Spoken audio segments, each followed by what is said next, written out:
Hello, everyone. My name is Gary Gomes. I am a Vedic or Hindu astrologer, or Jyotishi from New Bedford, Massachusetts. I've been a Vedic astrologer for roughly 35 years, and I'm here to talk with you about Vedic astrology, how it impacts the world, how it impacts you in your weekly life. And I've been doing this for consistently since I believe it was May of 2019. So it's getting close to my seventh anniversary of doing this. I'm sorry, my sixth anniversary of doing this stuff on a regular basis. And I also do consultations. And I also accept students. You can contact me if you want to know more about either at 508-525-0001. Again, that's 508-525-0001. I have several ways you can connect with me on Facebook, Instagram, uh, and my and even Twitter. And I also have an email, GaryGomesG@gmail.com. So that's my name, the letter G, and then at gmail.com. So I want to talk this week about what's happening astrologically. It's been kind of a more upbeat, but still kind of a dour week. And I'm going to show you the chart right now to explain why it's been dour for a lot of people and the world in general. So I believe I did last week indicate when I was looking at the world map. So this way you can actually see. I set the chart up so you can see when the actual date, time, place of the chart is taking place. So this is provide you hopefully with a little bit more information. But but basically we have this rather prominent Mars in Cancer at the time that I'm doing this broadcast. But this is going to be present for about another month and a half until around mid-July. And this particular placement is very difficult for a lot of people. A lot of people will tend to blow up or misunderstand things pretty aggressively. They'll get upset more easily. They'll get more emotional more easily.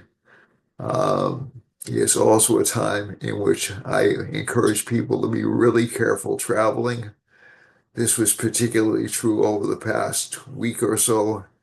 Actually, over the past month, it was even more so because Mercury was in its fallen sign. It's moved out over the past week. Mercury's moved out of its fallen sign, which is Pisces. So Mars is in what's called a fallen, debilitated, or to use the Jyotish term, Nietzsche state.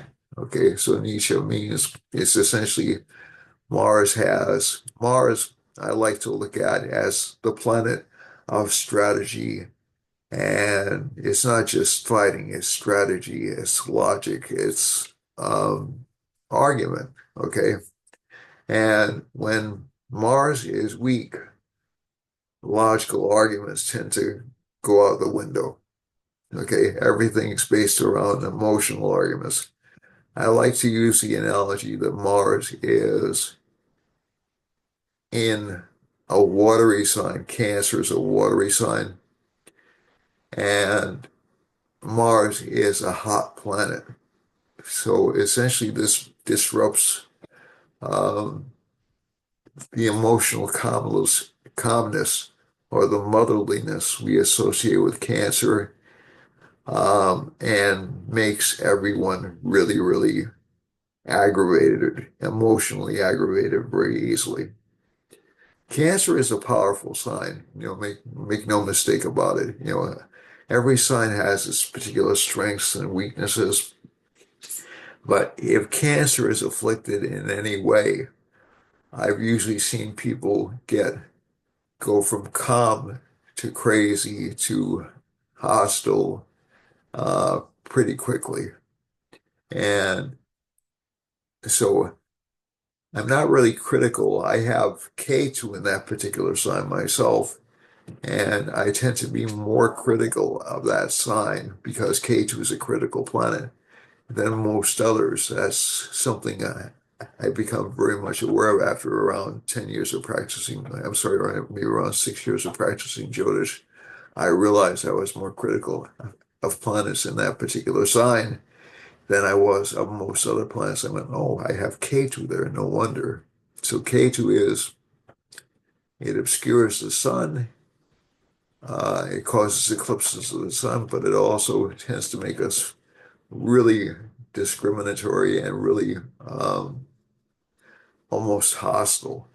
Also, Mars is in uh, a one of the most auspicious nakshatras, Pushami, which is considered the best nakshatra for starting any activity, regardless of type, except for marriage.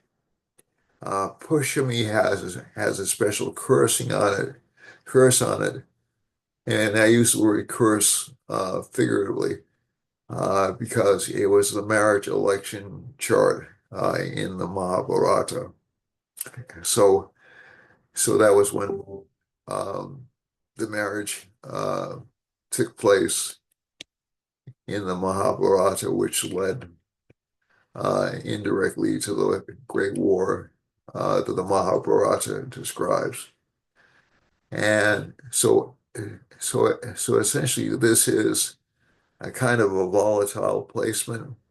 Uh, I think you'll see a lot more violent activity, if I'm honest. And also, it won't calm down so much in July when Mars enters K2. When Mars and K2 enter the same sign, it'll enter Leo, which is the house of the king. So you'll see, I would say, more violent attempts to overthrow governments um, than the current more realistic channels that some countries have been pursuing. Right now, a lot of governments are stable for the time being because the sun is exalted.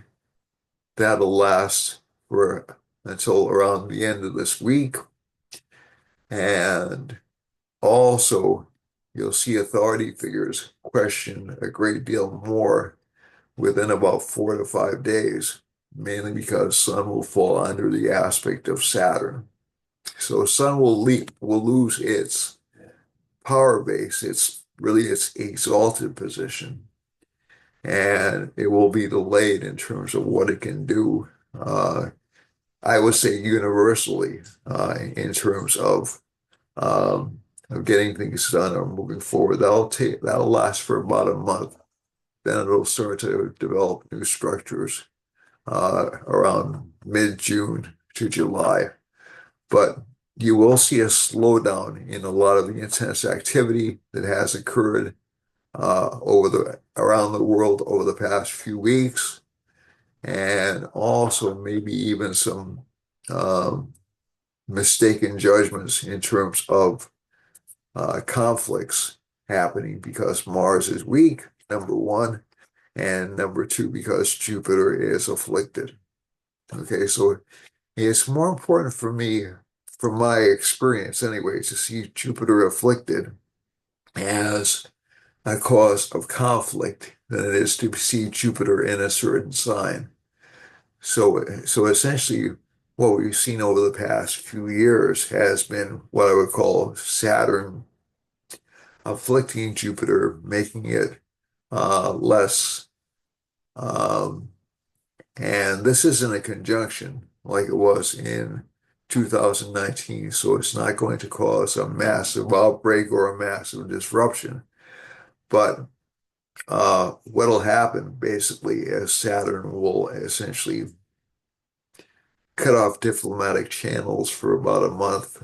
People will be um, afraid of economic downturns. People will be they're already afraid of it, but this will really hit the um, it'll control things to a certain extent, but it'll also make people very pessimistic.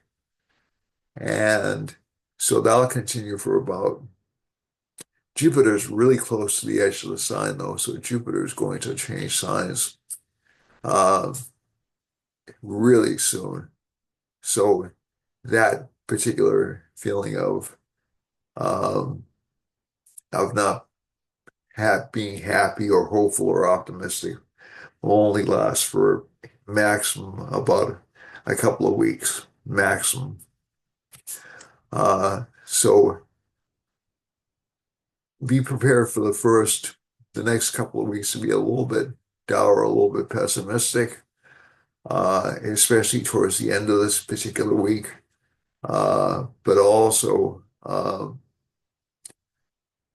and also some trade negotiations to be stifled or stymied. But you'll actually see more communications happening within uh, less than a month. The other thing that I pay particular attention to is Venus's placement in the chart. Venus and Saturn are together. They're great friends in a Vedic chart. Venus is exalted in this particular sign. It's not even close to its maximum degree of exaltation, which is around 28 degrees. And you'll see a lot more optimism, a lot more opulence happening in the world. Right now, Jupiter and Venus are in mutual exchange, so that's Venus is with Rahu, which is giving a lot of fear and anxiety about continued prosperity. Saturn is there as well, so tends to, Saturn and Rahu are like two sides of the same coin. Rahu frustrates, so it creates certain Saturnian energies because it frustrates people. And Saturn restricts or denies, it essentially limits things. So what you're seeing in terms of, let's say, a lot of the court cases that are happening right now, a lot of the legislative issues that are happening right now, a lot of the restrictions that are happening right now, those are very Saturnian, um, pessimistic projections. And Saturn does function. Saturn and Rahu do function very strongly in the real world. But by around the end of May, Rahu will be in Aquarius. Saturn will be fully in Pisces. So you'll see reforms and also, so we saw, I believe it's a relatively liberal Pope um, elected, and that's the Saturn Rahu conjunction.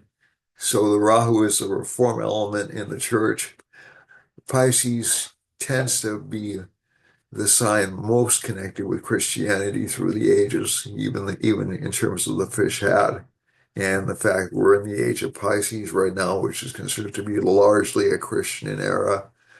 Um, but also this Saturn will tend to, um, it brings religious institutions and um, also Rahu brings the urge for reform. That doesn't go away, and that urge for reform will stay in terms of belief systems, in terms of science, as Rahu enters Aquarius.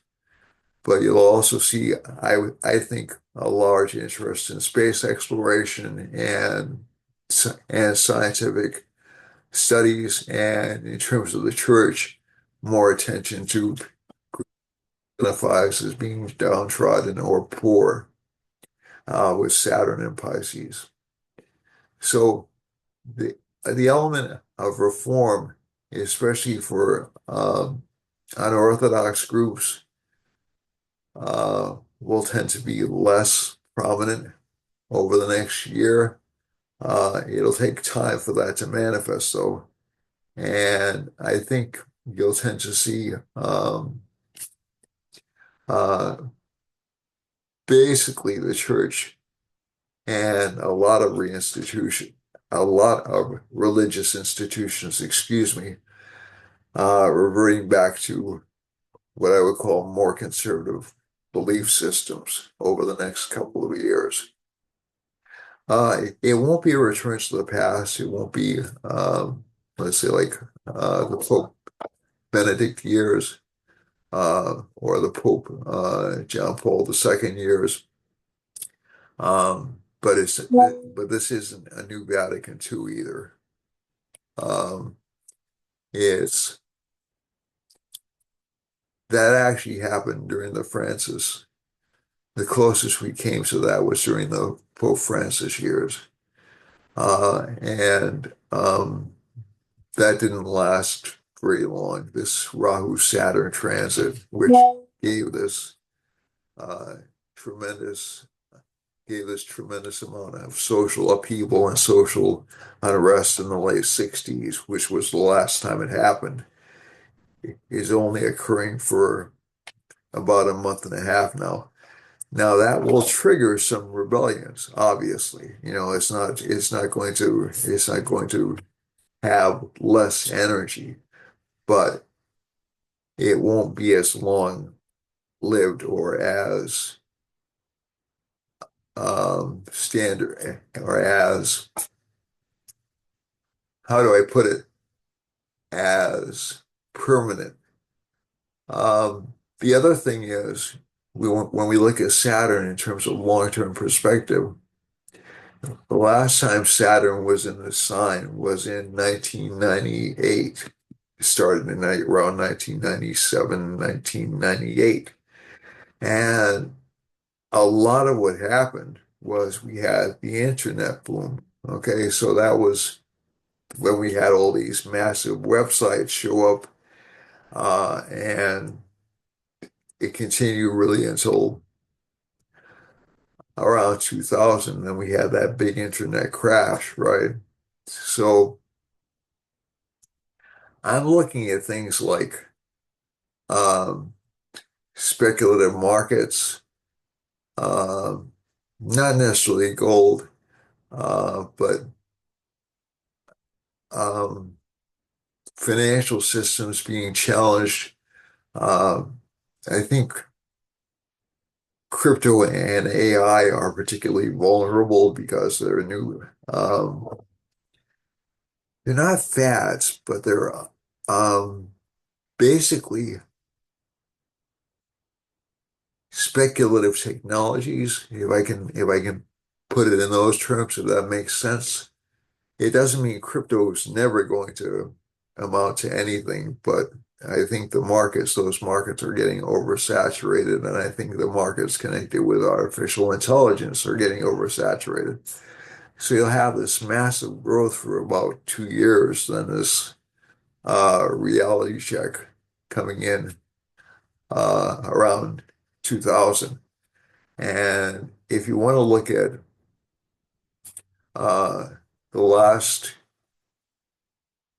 major recovery we had, it actually started in around 2000, um, just before um, the 9/11 attacks.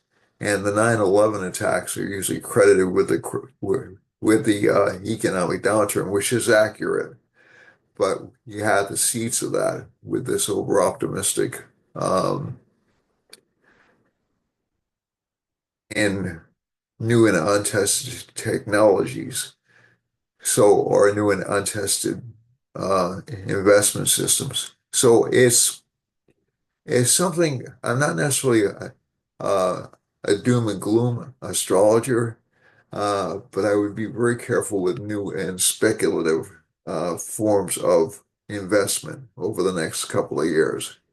If you can get, I guess, and this is sort of like my major advice as not as a financial advisor, but as somebody who's watched financial cycles over the years.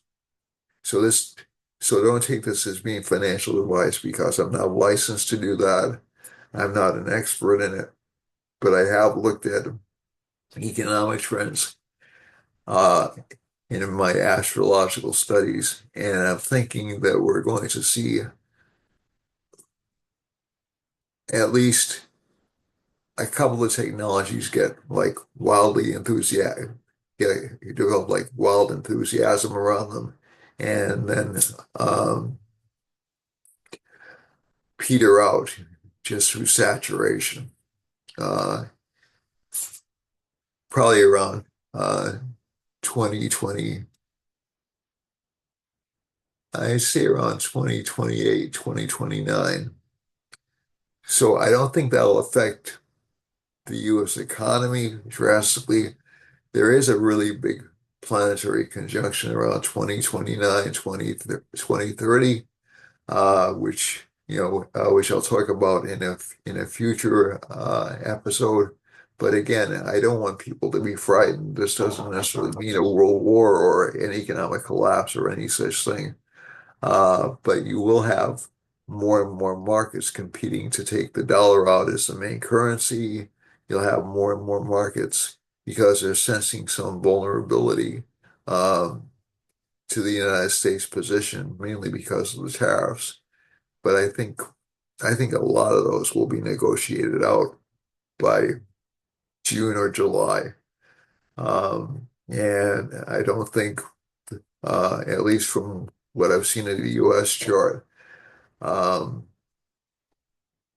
so let me just pull that up. Hold on a second. Let's see.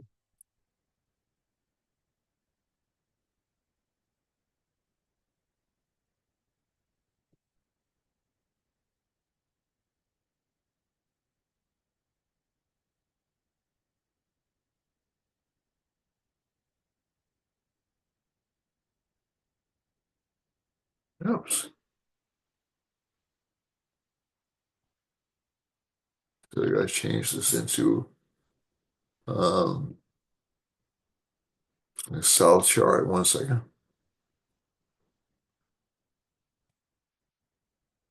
South chart.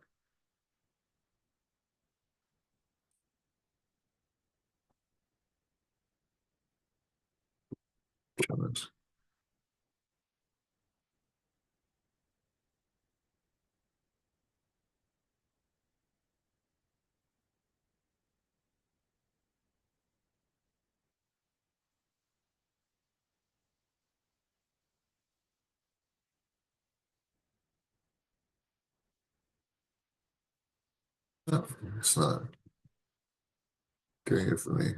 Well, I'm sorry to keep you waiting.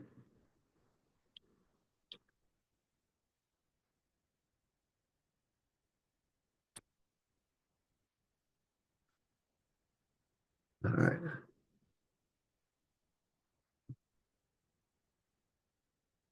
Let's see.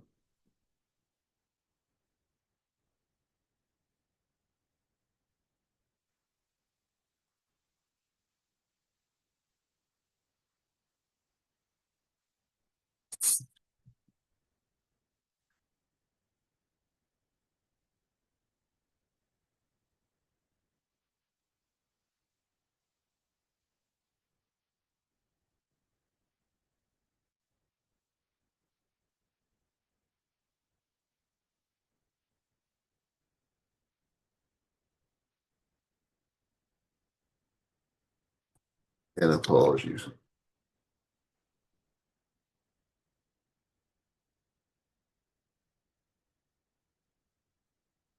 All right.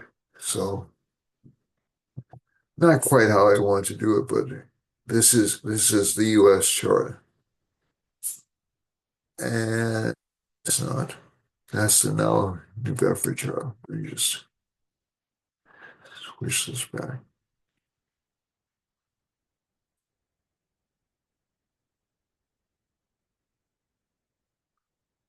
Darn it.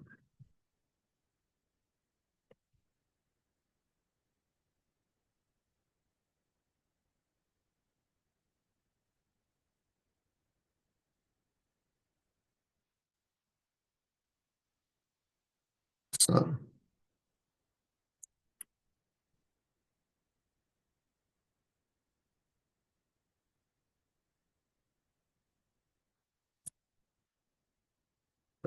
I know my wheel chart. Okay. All right. So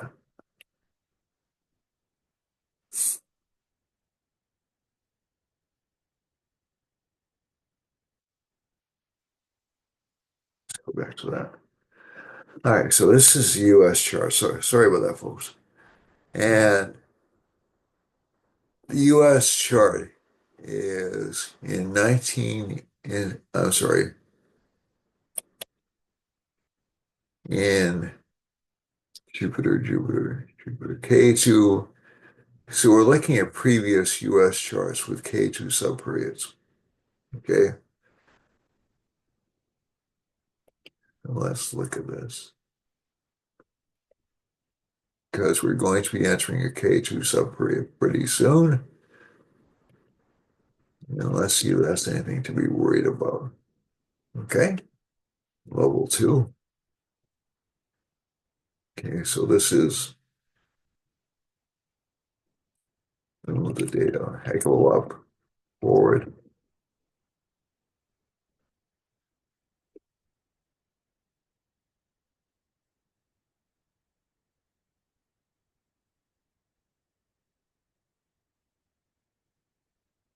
The Rahu Ketu period only lasted for a year in 1906 to 1907.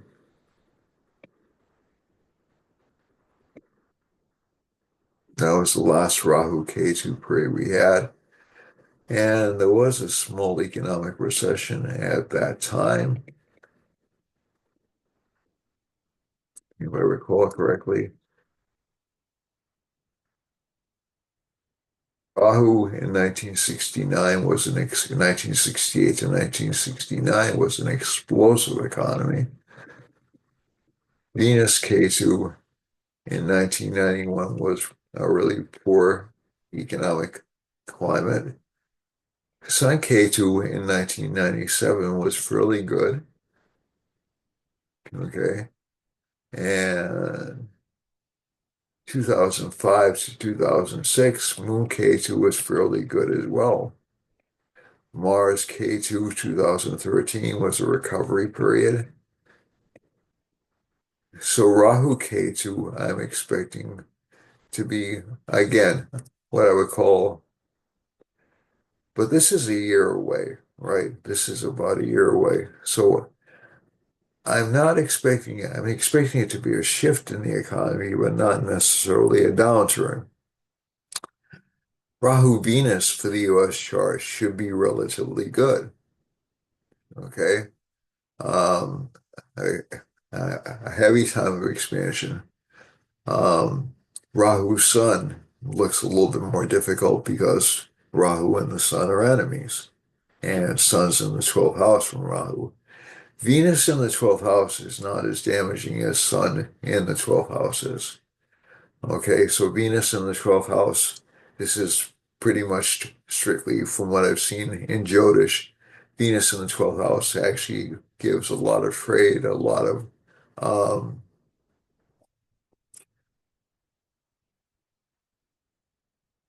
a lot of communication with foreign countries. And the Rahu Mercury subperiod, which we're in right now, is a very flexible and changeable time. So again, I would really wouldn't worry about an economic collapse. There will be some downturns in certain sectors of the economy over the next year or so. But again, I'm not expecting an all-out long-term recession. Okay, so let's go back to this chart and just look at it in general terms. So this is so the Saturn-Venus conjunction makes everybody a little bit cautious, a little bit frightened of economic catastrophe. The Navamsha chart, which we look at for a finer detail in terms of reading this birth chart, Venus is in its own sign, Jupiter is in the 10th house, Mercury's in the 7th house in its own sign, Saturn's in Leo, which again does indicate kind of a restrictive governmental environment. Moon is in Aquarius, which again does indicate technological advances. Okay, so overall, the next couple of months, despite the next couple of weeks in May being a little bit problematic, look fairly good. In terms of foreign policy, interestingly enough, I did hear that there is some growing distance between Trump and Netanyahu in Israel. Um, and there's also, but again, the thing that really kind of concerns me is the increasing uh, interest in restricting who can run for office across the world. That's becoming a concern of mine. And it isn't necessarily because I like the people, it's just because I think it's really sort of like the signs of a government trying to restrict democracy much more so than a centralized government, more than centralized power, because we still have an election process. We can still vote people out. We can still impeach people. We can still remove people from office. The courts are still um, a delaying or um, disabling factor. But it's really interesting in that certain countries, especially in Europe and even in the Far East, are getting very controlling. Uh, there is still continued trouble in China. India, as I think I said last week when I was looking at the Astro map, is still in danger of continuing conflicts with Pakistan. Pakistan's a nuclear power. Uh, uh, I'm not really crazy about the dynamic of that situation. Plus, it's a desperate state. So I'm not necessarily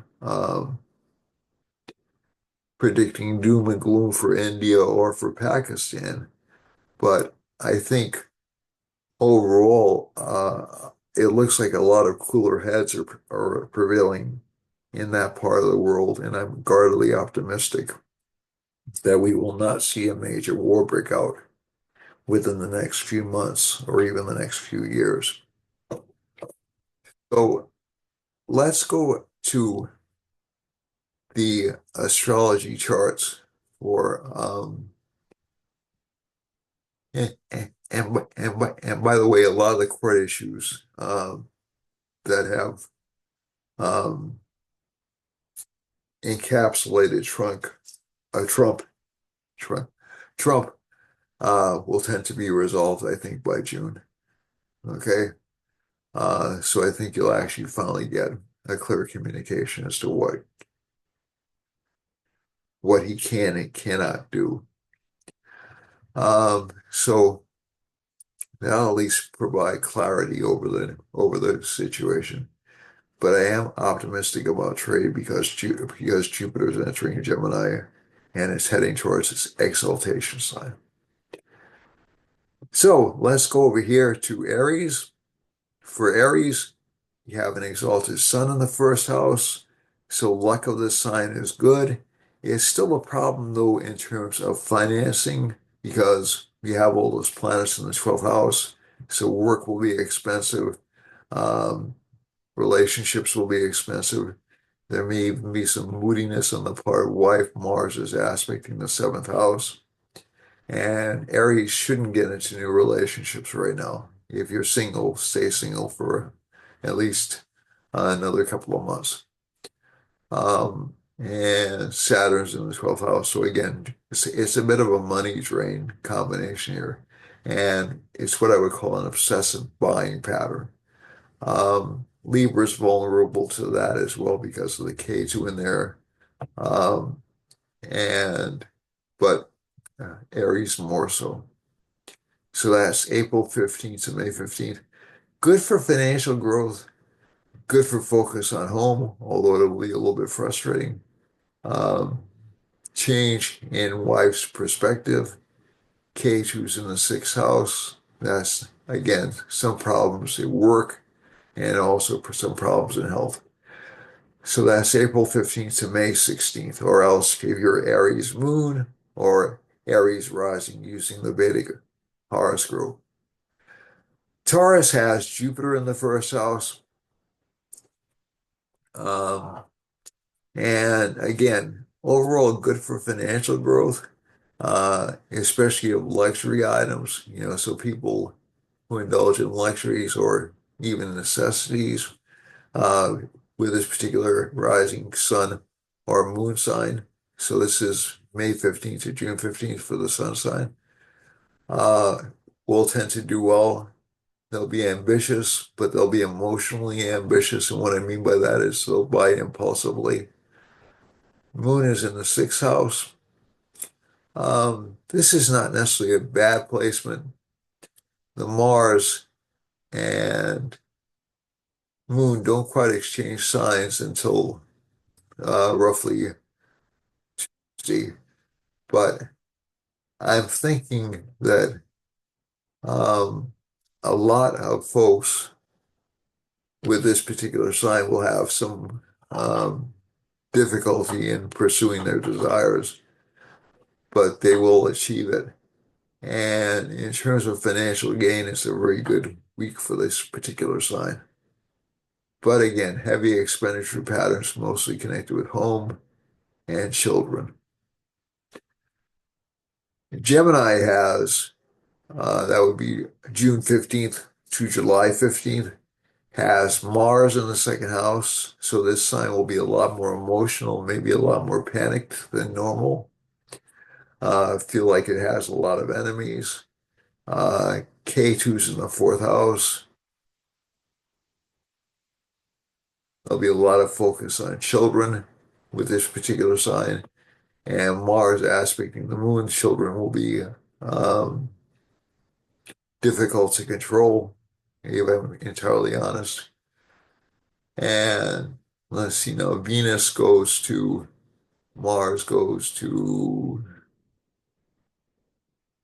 Venus goes to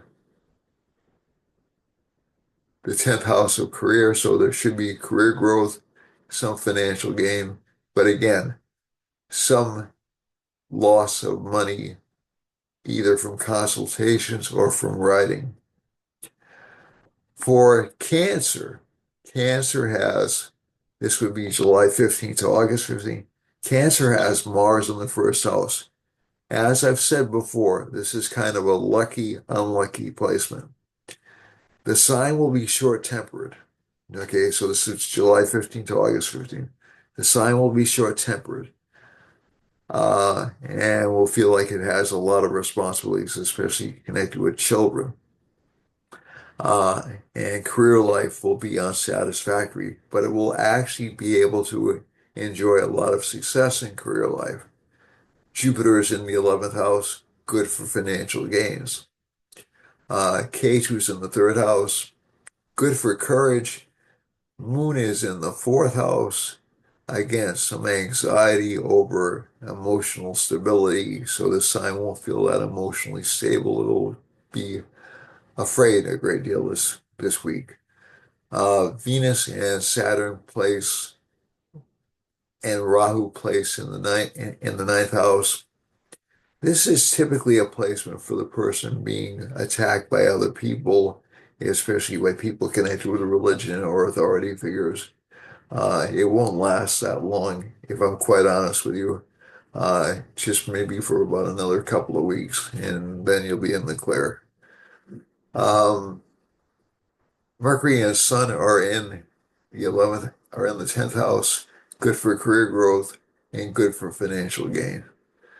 For Leo, lasts from August 15th to September 15th. Mars is in the 12th house. Not really the best planetary placement for Mars for this particular sign, but again, it's a good planet for this particular sign. So this gives actually good luck in foreign engagements, uh, good luck in dealing with people from other countries, although there will be some emotional resentment. Uh, Moon is in Libra, so there'll be more attention on negotiations, but again, they'll be contentious. K2 is in the third house. Again, the sun is in the second house. Some problems with money, some unexpected gains, but sharp intuition regarding money for the sign. Very, very sharp intuition. Venus is in Venus, Rahu, and Saturn are in the eighth house. This sign has a lot of people working behind its back to either downplay its achievements or to subvert its achievements. That won't last very long, but it is still there. And Mercury and Sun are in the ninth house, so this is actually a lucky placement for this sign. Career life will actually expand a great deal within by the end of the week when Sun enters this particular sign, along with that Jupiter, but also aspected by Saturn. So it'll give a lot of hard work, but it'll actually give a lot of career success to the sign by the end of next week. And Mars in the 12th, we already discussed that. For Virgo has K2 in the first house. This would be the period for the sun sign from September 15th to October 15th.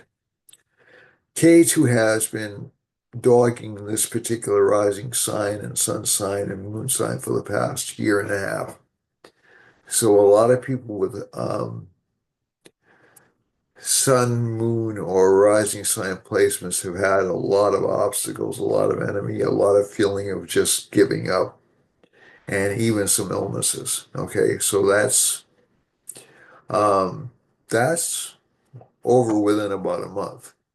It'll go to the 12th house in this sign, can give some unexpected gains, also some unexpected journeys, and also a loss of illnesses. So that's a good thing. Okay, a loss of unexpected illnesses, especially intestinal illnesses. Stomach will be affected though. Okay, but this is a digestive issue. This is connected with kidneys and that part of the body. This will give more direct stomach issues. And Moon is in the second house, so there should be some potential for financial growth. Mars is in the 11th. Some problems with friends or coworkers are indicated by this particular placement. But there is a beacon of hope for Virgo especially around the middle of May and towards the end of May as K2 slowly moves out of this particular sign. Let's see now. Seventh house, Venus, Saturn, Rahu. So business partnerships are a little bit delayed or obstructed. They'll be misunderstood as well. So probably not a good time to get involved with new business partnerships, uh, especially regarding the arts or regarding cosmetology or um, even culinary disciplines. So again, this will shift a little bit in towards towards the end of May, early June. Mercury and Sun are in the eighth house, so a lot of the confidence in this chart is um, hidden, it gives interest in study. Jupiter's in the ninth house can give some good luck in terms of supervisors, but again, this Jupiter is really, really weak. It's the most important planet in the chart because it's the Almacaraka planet for this rising sign. So, in terms of the chart, this Jupiter will tend to give relatively good results, but not without a lot of effort for almost all signs. Okay, so any learning activities are going to get delayed or obstructed just a little bit. Libra. Libra has Moon in the first house, so there's a lot of focus on career and the money from connect career. So this is sort of like a prevalent concern, and also the value of what uh, Libra is providing. K2's in the 12th house does give a lot of expenditures, strong desire for freedom on the part of this chart, uh, desire to be free of responsibilities. That'll pass relatively quickly. And Sun, he'll give unexpected friendships and new friendships over the next year and a half. Sun is exalted in the seventh house, so relationship partners will be very demanding or very difficult to deal with. Mars is also aspecting the moon in this chart, so it's receiving a lot of pressure from relationship partners. Libra is a sign of relationships and business partnerships, so again, this is not really surprising. Venus and Saturn and Rahu are in the sixth house. A lot of work, but surprisingly limited results from that, limited financial results from that. Again, some anxiety or worry about health issues. A lot of that worry will be gone when Rahu changes signs, and you can get an accurate diagnosis as to what's happening in your liver and your kidneys. And let's see now, Jupiter's in the eighth house. So again, doctors are not really attentive, so that'll change within about a month's time. You'll get better doctors or better diagnoses. You'll also feel a lot more optimistic. I'm starting to feel it myself, just as Jupiter starts to creep towards Gemini. And finally, Mars in the 10th house, good for career growth, some aggressiveness, some emotionality connected with career. That's understandable because Mars isn't an emotional sign, but again, career growth is expected for this particular sign, especially within about a month and a half. Scorpio is next. Our friend Scorpio. Scorpio's Lord is Mars. It's in the ninth house. It's what's called a Bhatika house or a difficult house for Scorpio rising. And this one kind of got drummed into me. But Mars is aspecting the moon. That's not necessarily a bad placement for Scorpio, so it will minimize losses. Scorpio will also have to um, do things more traditionally or more within the bounds of civilized society than it normally does. Jupiter's also looking at Scorpio, so it's opening up a lot of business relationships, but there'll be less. Um, Scorpio likes to make deals here behind the scenes. It won't have the chance to do that with Mars in this sign and with Jupiter aspecting the first house. When Jupiter transits to Gemini, it'll have more opportunity to do its business in private. Um, Venus is in the fifth house along with Saturn and Rahu. That's our kind of a Raj Yoga for this particular planet. It's a conditional Raj Yoga. Raj Yogas are lucky combinations. Um, so neither Saturn nor Venus are really strong angular planets for this particular rising sign, but they are in the fifth house along with Rahu, and that creates a kind of a Raj Yoga. So with hard work, a lot of effort you put forward in the past will actually start to pay off this month. Mercury and Sun are in the sixth house. Does give some struggles with career life. And so we've already spoken about Mars. K2's in the 11th house. So again, don't trust your friends. Your friends really are not there to help you. So just a word of warning um, for Scorpios. That'll pass again this coming month. A lot's going to happen between May, June, and July. So you'll see a lot of changes in the chart over the next 3 months. For Sagittarius, Sagittarius has actually starting uh, around the middle of this month. Sagittarius, uh, its ruler is Jupiter. It's in the sixth house, so it makes this sign have to work for transition and work to make things happen. Um, Venus is in the fourth house, so there's this struggle between and um, tradition and reform, if I can put it that way. So there will be struggles at the home or in domestic life over who gets to do what.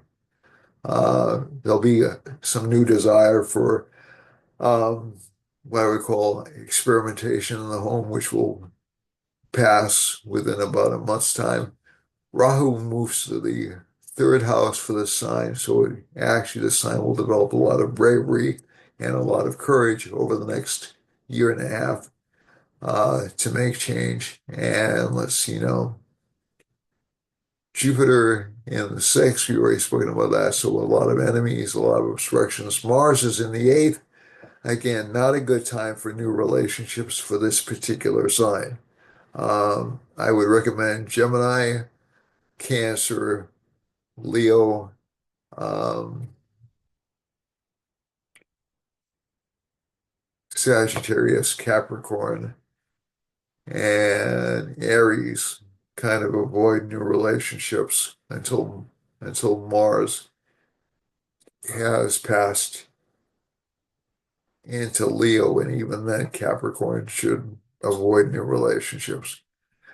So, but for Sagittarius, it's sort of easy to get swept up in the moment, emotionally swept up in the moment. All right, Mars aspects the moon, so there should be some good financial gains for this sign this week. For Capricorn, Capricorn has the Lord of the first house and the third house. A lot of expenses connected with home, with cars. Uh, this and that Saturn-Venus conjunction also underscores that for everybody. And but especially for Capricorn, this is especially true. And let's see now, Saturn and Rahu sort of form not really a Raj Yoga, but a lucky combination for this particular sign, as you have the fifth Lord along with the first and second Lord in the third house. So it can indicate some diminishment of wealth or some diminishment of savings. But again, these are essential things that have to be done. Uh, it'll pay off in the long term. Sun is in the fourth house, a lot of focus on home life. That'll pass within about a week, and there'll be more focus on children within about a week. Children's luck is strong, and you'll start to see that. Um, Jupiter enters the sixth house, so there'll be a lot more focus on work for this sign. Mars is in the seventh house. Relationship partners are generally going to be a little bit upset or a little bit worried, but this is not really a negative combination for Capricorn. If you're in a current relationship, it's not really detrimental to the relationship. K2's in the ninth house. K2 in the ninth is generally good for this particular rising sign. Jupiter aspects K2, so it gives some financial luck to this particular rising sign. Moon is in the 10th. It can give a change or an elevation in career. So this is a full moon. I neglected to mention. My apologies. And it'll become full, very full later on today and tomorrow. So basically, this does indicate the culmination of events, a lot of career growth, a lot of connection with um, a lot of better connections with people. And let's move on to Aquarius. So I haven't given you the months for this. So Libra is October 15th to November 15th. Scorpio is November 15th to December 15th. And Sagittarius is December 15th to January 15th. Capricorn is January 15th to February 15th. Aquarius is February 15th to March 15th. So Aquarius has this kind of nice um, Dana yoga sitting in the second house. It's a little bit frustrating because it seems like you're not going to quite get what you want with this particular sign there, but I think you'll actually see Aquarius start to break out and do things very independently next year. This is going to be an interesting year for Aquarius, an interesting year and a half for Aquarius. So new new connections, new challenges, new desires and ambitions, a lot of desires and ambitions coming for Aquarius between roughly the middle of 2025 and the end of 2026. And for this particular sign, Sun's in the third house, so a lot of courage. Jupiter's in the fourth house, a lot of interest in education, but again, delayed, not denied. Mars is in the sixth house. Stomach issues or intestinal issues are going to be common for this sign over the next couple of months. And Ketu's in the eighth can give some hidden health problems, but again, this is not really a negative combination. And the intuition for the sign is very good. Intuition for Virgo is very good as well. Moon is in the ninth house, gives good luck in terms of career and learning growth. And finally, let's get back to this. The Aruda Lugna is in the 12th house, so a lot of interest in travel for this sign. I haven't mentioned this for other signs, but just for this sign, it's pretty it's pretty prominent to me. For Pisces, last but not certainly not least, Pisces has all of this activity in the first house. Pisces has an exalted Venus in the first house, which is good. It'll be there for the next couple of weeks. So even if there's worry or anxiety in the long term over the next couple of weeks, things will turn out well for Pisces. Saturn will tend to put a little bit of a downer on it. Rahu will create anxiety over the next month or so. But basically, this is a good week for Pisces, especially as Venus gets away from this cluster of planets down here from Rahu and Saturn. Okay. Mercury's in the second house, good for wealth acquisition, but through some struggle or some difficulty. Jupiter is in the third house. So again, there's perhaps a little too much courtesy, a little bit too much of a willingness to get along with Jupiter in the third house. Um, it's a diplomatic placement. It's not bad, but you have to watch out that you're not being taken advantage of this month, Pisces, especially this past month. Now it'll change when Jupiter enters the fourth house. It's better placed there. You'll have more educational opportunities, more focus on home projects. Mars is in the fifth house. Again, lucky in terms of financial growth, a little bit unlucky in terms of people getting mad at you at things you've done in the past. Moon is in the eighth house. Ketu's in the seventh house, so there can be some disagreements or some problems with the relationship partners that almost goes without saying. That'll be gone within about a month. Moon is in, and I usually give the nodes a wide berth to get away from their influence on the sign because they're non-corporeal planets.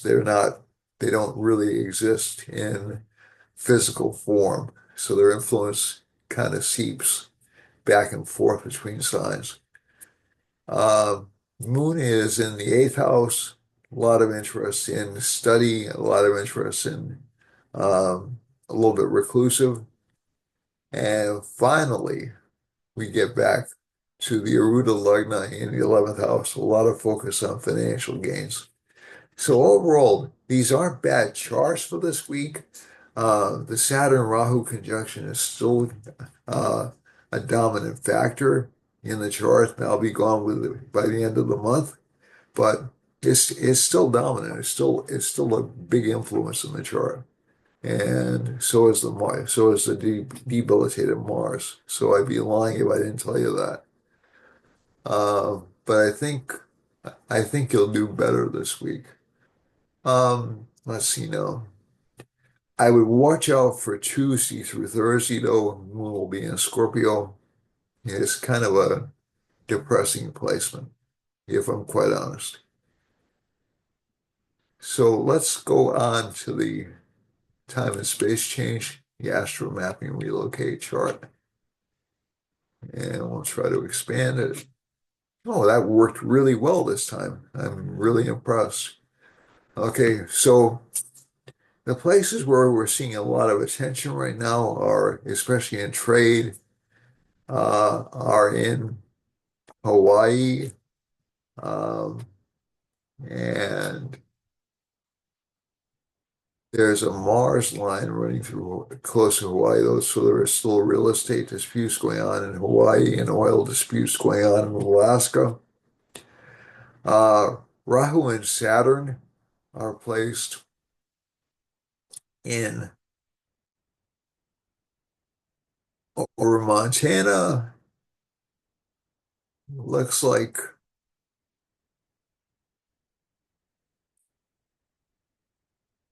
Colorado, uh, and down into New Mexico. Okay.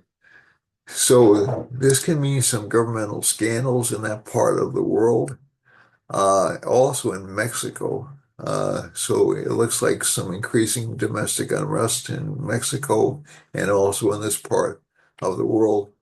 Alberta, as you may know, is moving towards secession from Canada. Whether or not it'll actually leave is another matter. And I don't know how the Canadian Constitution works at all. So I can't say, but that is troubling, and this is close to Alberta, not quite on it. Um, I think Alberta's over here, if I'm not mistaken. And there's a Venus line running through um, Texas, Oklahoma, up through Wisconsin and Iowa.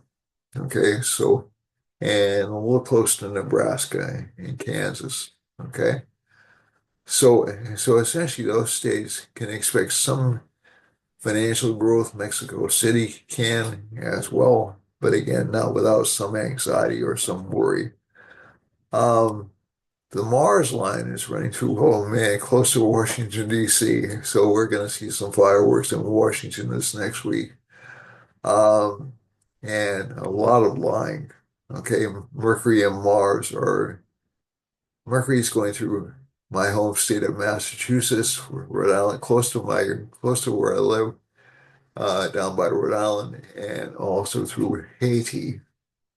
So there's a Mars line, a Mars Mercury line intersecting in near the coast of the Atlantic. So these states down here, there will be a lot of protests, a lot of lying about what's happening to people, uh, a lot of fear mongering, a lot of lying in general. Okay. It's just what Mars Mercury does.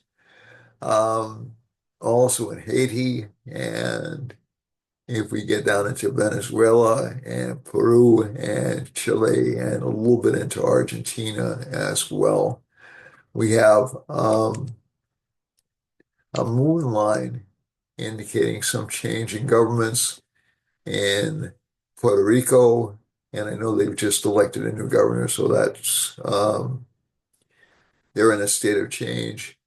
Um, Gu- Guyana, I believe it is, and Brazil. So it's not, but it's Western Brazil, and maybe Bolivia down into Argentina. So some change, but local governments, not state governments, not national governments, excuse me. Sun is hitting right through Brazil.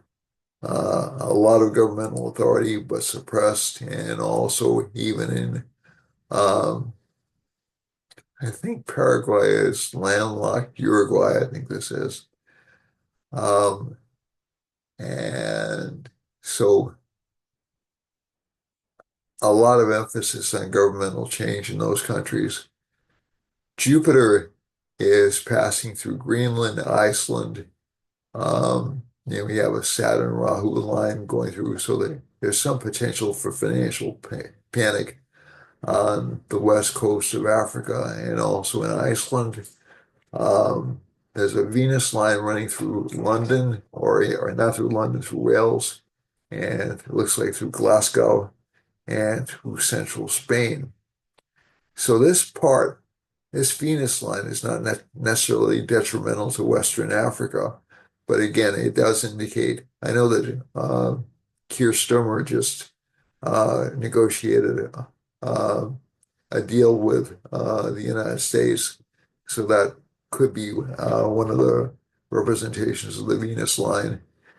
He's been negotiating trade deals with China as well.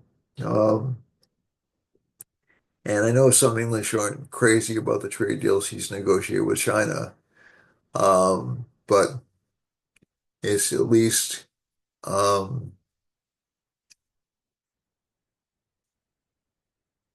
so it's not they're not favorable to the workers in the UK, let's put it that way, from what I understand. But basically England is, and especially as we look at this is sort of the industrial north of England, although it's not, you know, England's economy is not necessarily located in there, um, but that's the old industrial center. And also Wales has some industry, and it's passing through eastern France and through Spain. So there may be some conciliation of the government with the people in these countries. I'm not sure. Mercury is passing through and intersecting Mars in Eastern Europe and in Turkey. So we can expect to see a lot of political finagling in this part of the world, maybe even some political finagling in Sudan and change of governments in uh, Western, Eastern Turkey, excuse me. Whoops. And let me shrink that down just a little bit and zoom out. I didn't want to bring that close. And there is a change. Saudi Arabia apparently just negotiated an arms deal with the United States. Um, and there's a moon line running through Israel. So this could indicate a change in the way the conflict is being negotiated in Israel or in Gaza, and that line is Russia as well. So optimistically, maybe there'll be a change in Russia's position. Iran has a sun line running through it. Saudi Arabia has a sun line running through it. So does Western Africa down to South America, down to South Africa, excuse me. And this is a Mars line. So there's some disruption in the central countries in Nigeria and also in South Africa. Sun line, let me just look over here. We have Rahu Saturn lines running through India, so there is still fear of attack or maybe even more attacks from Pakistan over the next week. I hope not. Stay tuned. And there's a Saturn line, so there's some anxiety definitely in India about this prospect. There is a Jupiter line though running through uh, India, so that should help it out a great deal. And there's a Venus line running through eastern India, so this indicates rain. To be honest with you, that's really what it indicates. Um, and if we go over to Mercury and Moon lines going through Vietnam, some trade issues with China, between China and Vietnam, those have been going on for a while. And even some territorial issues have been going on for a while between those two countries. And all the way down into Indonesia. And there's a Mars line running up through Indonesia, through the Philippines, and into Japan. So there can be some emotional upset, maybe about trade in that country.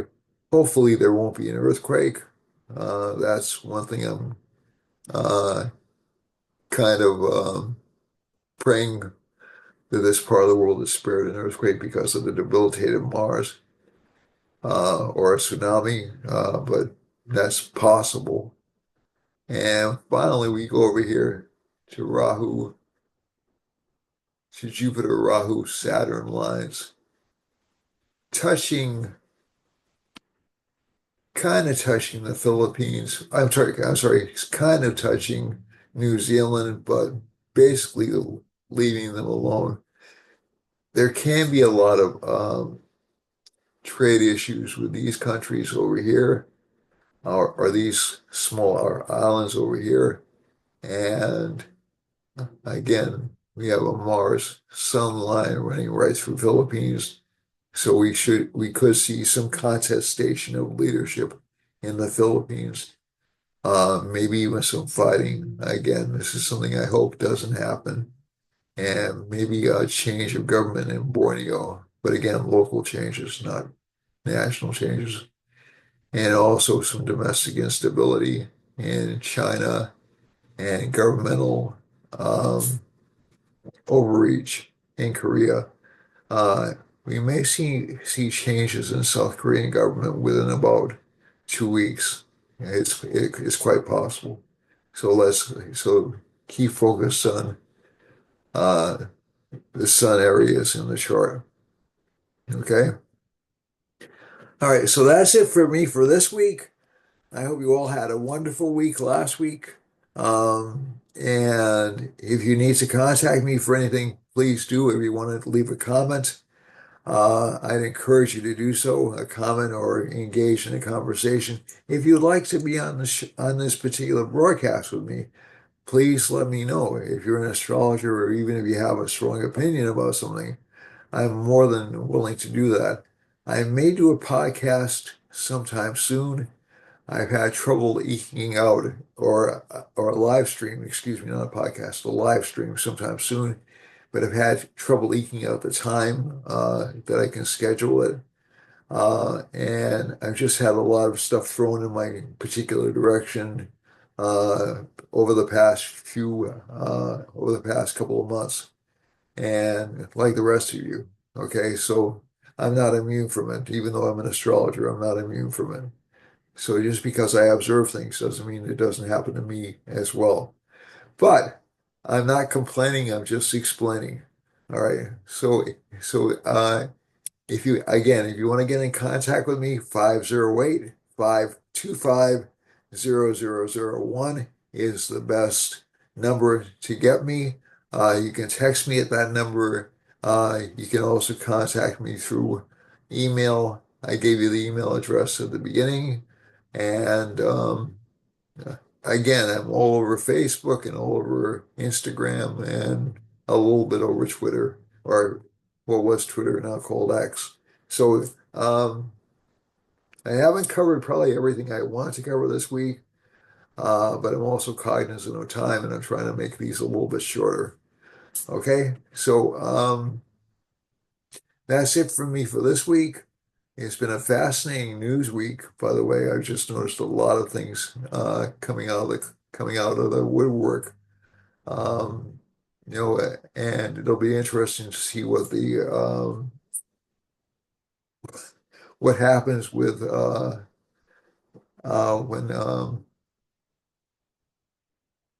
and how it will be reported when the Department of Justice starts arresting people. That'll be fascinating to watch. I'll report fairly on it, in terms of what the astrological, right. So that's it from me. I hope you will have a wonderful week. I love you all. I wish only the best for you, and I wish you to fulfill all your dreams. Again, I love you all. Thank you so much for watching. It's been my privilege to talk with you. And let's keep the subscriptions going. Subscribe, like, and ring that notification bell because we're really, really close to 1,000. I mean, it's almost painfully close to 1,000 subscribers. Okay. All right. So thanks a lot, and your input in terms of what you want to see on this particular broadcast or in other things I do online is very, very welcome. Okay.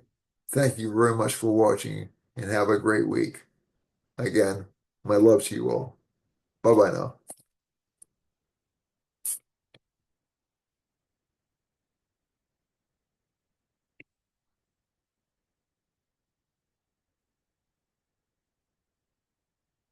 Thank you for watching.